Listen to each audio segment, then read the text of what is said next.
husband made a comment about me being raised in a cult. Now, if you've seen the documentary Shiny Happy People, basically the religion I was raised in is like one little step up from that. Just one though. I was raised in what's called Independent Fundamental Baptist. Super, super conservative, skirts all the time, lots of body shaming, lots of fear about what God's going to do to you if you are not obedient, if you're not, quote unquote, living for Him, all the things. One thing that was heavily taught inside of this church I grew up in is something called purity culture. Now, it wasn't called that then. We just called it purity classes. We called it being a woman of God, Proverbs 31 women per se. Something I remember regularly happening is every year we'd have this women's conference at our church, and they would teach classes on purity and staying pure and it being the woman you need to be for your husband one day. What was taught inside of these classes is that you really needed to make sure you kept your body completely and utterly pure. Don't hold a boy's hand, keep your skin covered all the time, because you wouldn't want a man to accidentally lust after you, some grown man in the church. Like, you wouldn't want to cause them to stumble or to fall or make a mistake in their life. You know, because we have to make sure that we don't lead someone into sin. I remember one time in one of these purity classes, they were talking about how they use this line all the time where they would say, how you get them is how you keep them. Basically saying, if you wore a short skirt, you were going to have to always do that to make sure that your husband wanted you. Because if not, if you all of a sudden change how you were dressing, he wasn't going to watch you at all.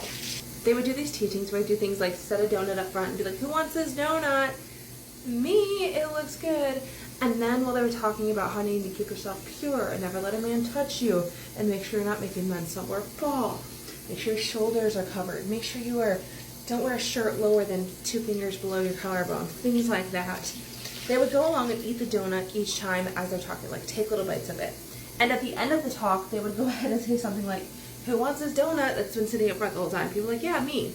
Then they would hold the donut that's half eaten from the teaching they'd be doing and go, who wants this donut? No one, because it's disgusting. Half of it's missing.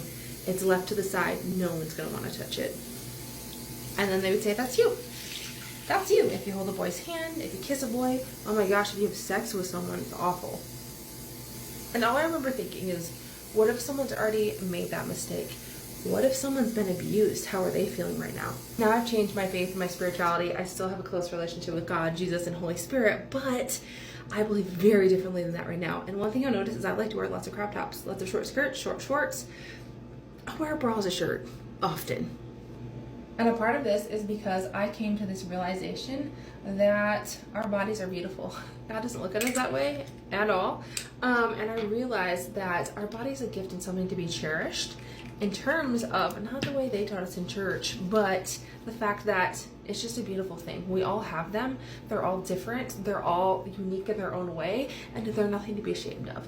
So I am super against modesty. It's something I will never teach my daughter. I am for privacy. Privacy is very important. But modesty, that will never be a thing that is ever taught to my daughter.